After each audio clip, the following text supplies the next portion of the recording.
Good afternoon. I know I stand between you and the awards, and I think many of the startups are probably saying, please get this done with quickly. But first of all, this is the second time I'm here, and first of all, I want to thank Dr. Ramesh, Dr. Rao, Dr. Prashant, Dr. Rajiv, and all the startup founders here for giving me this opportunity to come in and talk about what we are doing at T-Hub. So I'm going to structure this in two parts. First, a shout out to all the founders and all the entrepreneurs who are here. Right? I've been in your shoes twice over, right? And I think it is, first of all, taking the leap and saying, listen, I want to do this is itself a big step forward, right?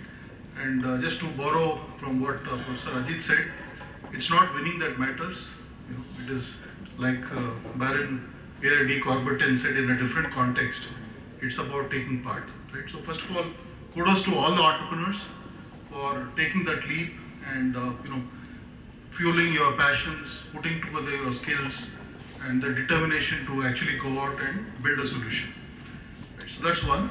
The second thing is, when I was looking at the numbers, and I remember the numbers from last year, Dr. Prashant, and the numbers seem to be like our GDP numbers, just growing. Right? And better than our GDP numbers, because the GDP numbers hide the GVA. So when you start reading them in parallel, you realize some of that is, but your numbers are not. Right? So, and when you think about it, 37 million patients treated in this journey. Our population, the last census was in 2011. Our population in Telangana was 38 million. So you practically touched, that number. Now coming back to the startups, I think this is the beginning. You will have challenges. You will find challenges in getting your product market fit. You will also find sometimes, how many of you here are single founder companies and how many of you are multi-founder startups? Multi-founder? All multi-founder? Okay, so I think one advice, having been there, is don't try and do this alone. Okay, find someone else who can be the source of comfort, the source to vent. Okay, and sometimes a shoulder to lean on, right? And sometimes when things go wrong, someone to blame also. Right? Right? Okay. And it's always easier, when you have a team to make this happen. Coming back, I think I'm really, again, every time I meet the team at LVPEI and particularly Dr. Ramesh, last evening I had a chance to catch up with him and he was telling me about his schedule. I was going to ask him, is there something which you breathe which we don't, and can you bottle that up and send it out? I think there's a business to be made, right? Because two things: the enormous amount of work he does, and more than that, also the way he's always cheerful, always smiling. And I think that's something which permeates everyone here at LV Prasad. You can market. I can. I'm happy to run that as a challenge.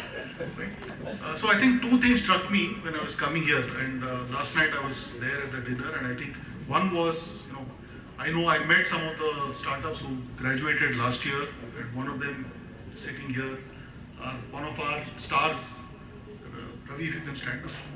For those of you who don't know Ravi Kiran, one of our entrepreneurs and one of whom I'm someone who I'm inordinately proud of. For us at T-Hub and Rich and the Telangana ecosystem having played a small part. Right? True story of grit, determination, courage, and the fact that he never takes no for an answer. He's persistent. Sometimes I keep telling him there's a small difference between being persistent and being obnoxious. He's still been on the right side of being, persistent. But go for it. And this is something which I think all entrepreneurs or wannabe entrepreneurs should be. That you have to keep pushing, because don't die wondering is something which you learn quickly. So I think, in short, congratulations again to all the entrepreneurs. I think the world needs your ideas, it needs your tenacity, it needs your drive to create positive change. And now I'm going to quickly segue into give you a very quick overview of T-Hub. If there's one regret I have, It is the fact that while we have engaged and had several conversations, we haven't done as much as we should, right? And that's something which I'd like to use this platform to say that in the times to come, I think Bionest and T-Hub should work together a little more closely, because there are a number of angles where I think potentially there is room for us to collaborate for common good, to improve the quality of healthcare, to obviously give the startups the resources and the support they require. So for those of you who have not heard about T-Hub, okay, I think Professor Ajit said, T-Hub is the new Charminar. And how many of you from out of town, out of Hyderabad? Okay, so I'm happy to volunteer to host you tomorrow at T-Hub if you would like to come. We'll connect offline, but I think you should come, because apart from being an architectural marvel, right, you'll also see many things where I think you'll get some learning and hopefully get inspired. So very quickly about the Telangana ecosystem, and this is something which I have to do. This plug I have to do, but I think hopefully some of you will also benefit from this. So some of you will know that Telangana is a relatively young state. We are a state which was formed about 10 years ago. And in the last 10 years, without sounding too immodest, I think it's fair to say that Telangana has built an outstanding innovation ecosystem, largely supported by the government, but again, very differently compared to what you would think most governments would do. So these are the 9 entities which have been set up. I'll talk at length about T-Hub. Professor Ajit would have already covered RICH, so I won't dwell into that. But very quickly, some of the other things which some of you could obviously take advantage of is T-Works. So similar to the outstanding facility which has been set up in Kismatpur, we have another entity called T-Works, which is India's largest prototyping center. So essentially everything which you need to machine something, so be it CNC machines, be it 3D printing, be it pottery, be it wood, metal shop, etc. All of those are available to you. And today, including, for example, some of you may have heard of Hyderabad is rapidly becoming the space capital of India. So a lot of space tech startups which are also doing literally rocket science are actually getting a lot of things done machined at T-Works. We are also conscious of the gender divide. So we have an entity called VHub, which the intent is to support. Sadly, in India, only 17% of all the entrepreneurs are women, and obviously they require special support beyond what you would normally get. So we have an entity called VHub. We are also conscious, and Professor Ajit now is also wearing that hat, apart from wearing the hat of RICH. He's also now the interim, is that right to say, interim CEO of Telangana State Innovation Cell. So we have 33 districts in Telangana, and the whole idea is how do you democratize innovation and entrepreneurship. And today, obviously, people in large cities have access. That's a huge deterrent for someone doing some interesting innovation in a smaller location in a tier 2 or tier 3 city. So the whole idea is to create and inculcate a sense of entrepreneurship. They do a lot of programs in schools on creating a mindset around entrepreneurship, etc. We also are trying to see how we can walk the talk. Specifically, we have all of these entities, bar one, are what are referred to as Section 8 not-for-profit entities, board run, etc. So emerging tech is about how government can leverage the innovation which is being done by all the startups and etc. in advanced areas of tech like robotics, drones, blockchain, AI, and so on. We are also conscious, particularly in engineering disciplines, there's a significant gap between what students graduate today and what industry requires. So that's where TASK comes in.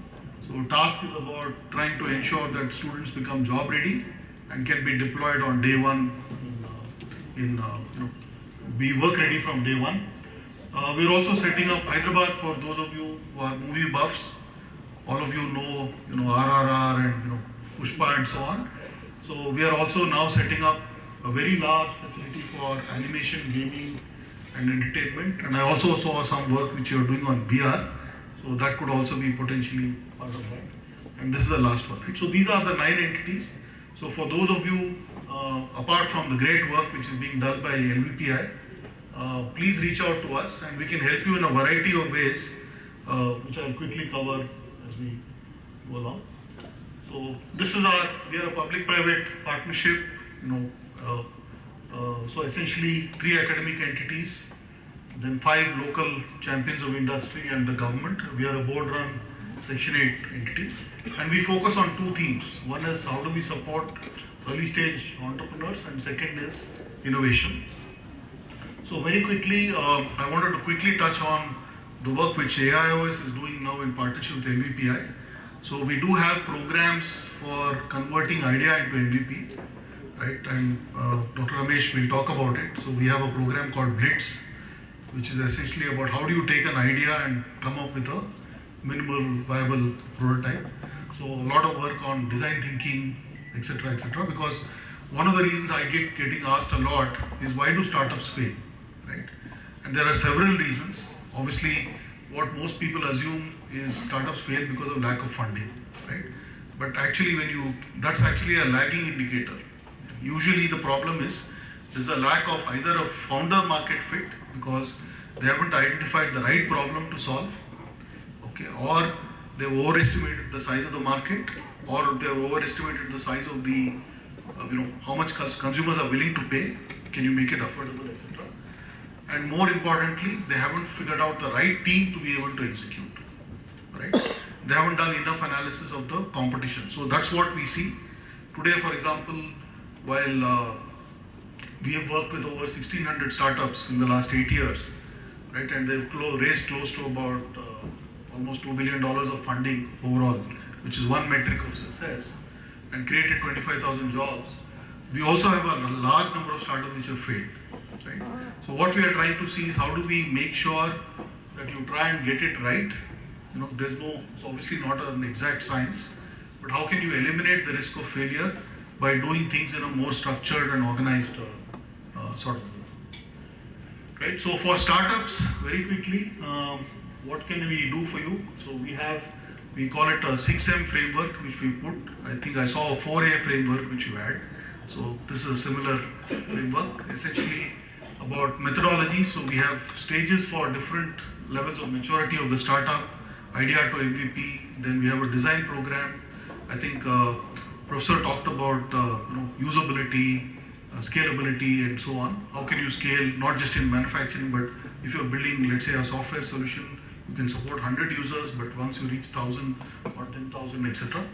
Then there is a program for startups which are a little further down the road. How can we help them accelerate their go-to-market and product market fit? And there's also an angel funding program, right? Today we will be launching formally an angel funding network in Hyderabad. I joke with a lot of my friends, and I hope there's no one from the media here. But we talk about, for most people, blood flows in veins. For a lot of people in Hyderabad, real estate also flows in veins, right? So what we are now trying to see is how we can channel some of that, back into supporting the innovation ecosystem through setting up an angel network apart from the funding part which I talked about. So we do help with market access. Today we are running programs with over 30 corporates across different industries. So many of them are coming to us and asking us for solutions to solve their problems. So for example, just in the healthcare industry, among the clients we are working with are companies like Modernizing Medicine, ModMed.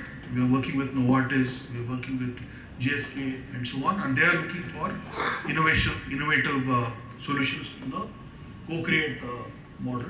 So happy to engage with the startups and see whether we can plug you into that kind of network. We do help with capital, and I think some of you would have heard Dr. Ramesh talked about the 45 lakhs which one startup got. We have a small fund of our own which we call T-Fund. The only criteria for that is you have to be a startup registered in Hyderabad. That's the only criteria, and of course we'll evaluate the solution and all of that. But more importantly, we've also now built a network of about 40 plus institutional investors angel networks, early stage VC funds, etc. So happy to sit with you, understand what you're doing, and see whether there's an opportunity to get you in front of those. And of course, mentoring and then helping you get talent, particularly for those of you who are building tech solutions, and it's hard to get people with deep skills in AI and so on. So we are doing a lot of work in that space. We also have a mechanism to bring on board partners like accounting firms, taxation, legal, patenting. Professor Ajit talked about regulation and patenting, etc. So we do have a large number of partners who we empanel. A lot of the services they do is pro bono, so we are happy to engage with you in that front. So this is what we are. For those of you who have not seen the building, it's approximately about 585,000 square feet of space. It does look a little bit like a spaceship, for those of you who have not seen it. And so what we've tried to do in this building is create a kind of microcosm of the entrepreneurship ecosystem. So we do have startups. We already have, at this point of time, close to about 500 startups. We have several COEs from corporate companies as well, and so on. So some of the startups we funded, I don't want to get into detail, but happy to reach out to all of you separately and support you. So I'd like to thank you for your time, and thank you again, Dr. Rao Garu. You're always an inspiration, and Dr. Ramesh and everyone else in LVPEI, and all the best to the entrepreneurs for their journeys ahead. Thank you.